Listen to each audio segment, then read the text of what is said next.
पहुंचे, क्या कहेंगे? काफी सारे कार्यकर्ता आपके स्वागत में यहाँ पे पहुंचे। देखिए, श्रावस्ती गौतम बुद्ध के विचारों की नगरी है और महात्मा गौतम बुद्ध ने पूरी दुनिया में मानवता का संदेश दिया है। पर वर्तमान डबल इंजन की सरकार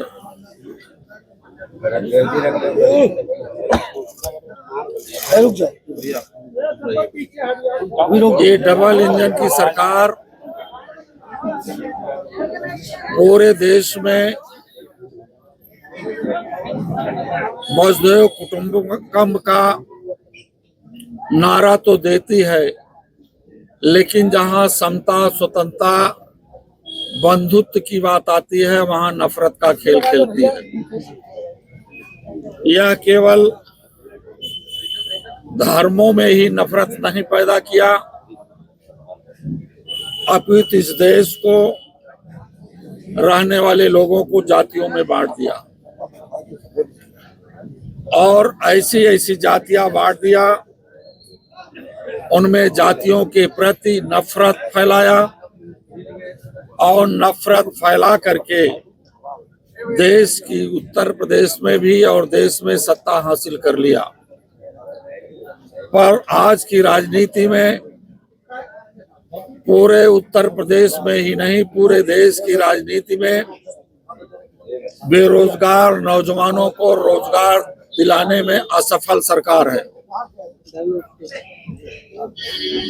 और इन लोगों ने किसानों के हित के लिए दुगनी आय की बात किया।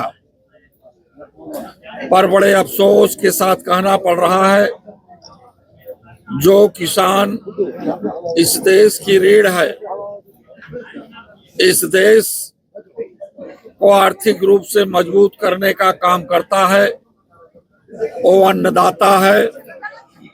ऐसे किसानों के लिए किसान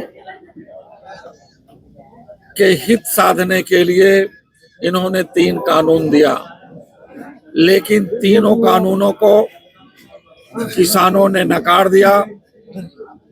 किसानों ने बड़ा बड़ा आंदोलन किया अपनी एमएसपी लागू कराने के लिए कि किसानों की उपज का सही मूल्य मिल सके। गन्ना किसान भी रो रहे हैं, अन्य खेतीबाड़ी करने वाले किसान बिल्कुल कमजोर होते जा रहे हैं। महंगाई की इतनी मार है और वर्तमान सरकार उत्तर प्रदेश की किसानों को खाद देने में भी विफल रही और इस सरकार ने वोट की चोरी के पहले सबसे पहले किसानों की खाद की चोरी किया। 50 किलो यूरिया की बोरी घटकर 45 किलो में आ गई और 45 किलो से हट करके 40 किलो में आ गई और यूरिया के दाम बढ़ते गए, खाद घटती गई। तो इस प्रकार से किसानों के हित में भी ये पूरी तरह से फेल है। नौजवान पूरी तरह से नौकरियां चाह रहा है, लेकिन नौकरियों को संविदा में कर दिया। देश की रक्षा करने वाले तमाम ऐसे फौजी नौजवानों के लिए 4 साल की नौकरी अग्निवीर कर दिया। इस देश में अग्निवीर की नौकरी समाजवादी पार्टी के राष्ट्रीय अध्यक्ष आदरणीय अखिलेश यादव जी स्वीकार नहीं करते हैं। ये तब तक इसका विरोध होता रहेगा जब तक फौजी साथियों की नौकरी वो 60 साल की नहीं हो जाएगी। देश में संविदा नहीं, अस्थायी नौकरी नौजवानों को चाहिए और वर्तमान इसी सरकार में महिलाओं के साथ बड़ी असुरक्षा है। लगातार महिलाओं के साथ रेप की घटनाएं घट रही हैं, सामूहिक रेप का बढ़ावा मिल रहा है और इस रेप के केसों में ये जो अपराधी लोग हैं, जो रेपकारी हैं, जो बलात्कारी हैं, वो जेल की सलाखों में नहीं है, वो बल्कि जो पीड़ित परिवार है उस पीड़ित परिवार के माँ बाप जेल में भेजे जा रहे हैं। आज पूरी देश की जनता डबल इंजन की सरकार से बहुत पीड़ित है, लोगों में बड़ा आक्रोश है। आने वाले 2027 में इस श्रावस्ती जनपद संदेश देगा महात्मा गौतम बुद्ध के विचारों पर बना हुआ भारत का संविधान आज धोखेबाजों के हाथ में है, उसे खत्म किया जा रहा है और सामाजिक न्याय नहीं मिल रहा है। सामाजिक न्याय का राज स्थापित हो, इस देश से गैर बराबरी समाप्त हो, इस देश से आर्थिक विषमता जो है वो खत्म हो, देश मजबूत हो। जब देश मजबूत होगा तो निश्चित रूप से देश का विश्व में नाम होगा। आज भारत का हर नागरिक वो हर क्षेत्रों में कमजोर होता जा रहा है, उसके पास कोई ऐसे संसाधन नहीं है जिन संसाधनों के माध्यम से वो अपनी प्रगति कर ले। अभी उत्तर प्रदेश की सरकार ने प्राइमरी टीचर्स के को अन्य दूसरे स्कूल में मर्जर करने का काम किया है, प्राइमरी स्कूल को बंद करने का काम किया है।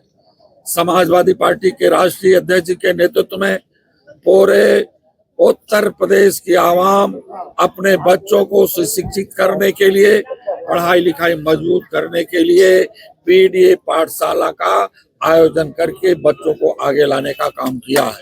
इस देश में यदि सरकार नहीं पढ़ाएगी, सरकार स्कूल कॉलेज बंद करेगी, सरकार अस्पताल को बंद करेगी, तो ये समाजवादी पार्टी के लोग पीडीए फार्मूले के आधार पर पाठशाला भी चलाएंगे और स्वास्थ्य केंद्र भी चलाएंगे।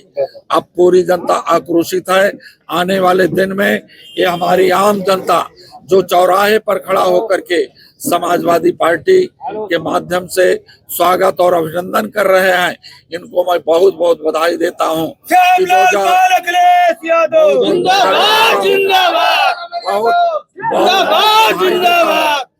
कि 2024 के लोकसभा के चुनाव में जिस प्रकार से संविधान के साथ धोखा दिया गया है, संविधान को खत्म करने के लिए 400 के पार लोकसभा की सीट भारतीय जनता पार्टी ने मांगी थी और ये कहा था कि हम राम को लाए हैं, हमको प्रधानमंत्री बना दो।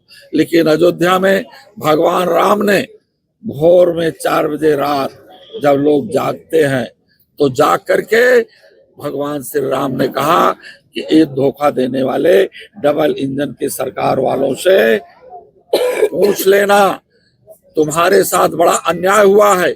इसलिए समाजवादी पार्टी के राष्ट्रीय अध्यक्ष अखिलेश यादव की बात को मान करके पूरे उत्तर प्रदेश से समाजवादी पार्टी को मजबूत कर देना। और वास्तव में आप सभी लोगों ने पूरे उत्तर प्रदेश में समाजवादी पार्टी को मजबूत किया है और उससे भी ज्यादा अब हमारे समाजवादी पार्टी के कार्यकर्ता जाबाज 2024 से ज्यादा शक्तिशाली बन करके इस देश के सामंतवादी किलों को अपने बूथों से गोलाबारी करेंगे और ये गोलाबारी एक दिन होगी और उत्तर प्रदेश से मुख्यमंत्री आदरणीय योगी आदित्यनाथ जी जाएंगे और इस कुर्सी पर पीडीए का नायक सामाजिक न्याय को के राज को स्थापित करने के लिए संकल्पित आदरणीय अखिलेश यादव जी उत्तर प्रदेश के मुख्यमंत्री बनकर के किसानों की, नौजवानों की, महिलाओं की, आज सभी लोगों की भलाई करेंगे। खाद सस्ती हो जाएगी, बीज सस्ता हो जाएगा, पढ़ाई, दवाई, सिंचाई सब उत्तर प्रदेश में मुफ्त हो जाएगी और नौजवानों को भारी संख्या में नौकरियां मिलेंगी। जिंदाबाद जिंदाबाद जिंदाबाद जिंदाबाद जिंदाबाद जिंदाबाद जिंदाबाद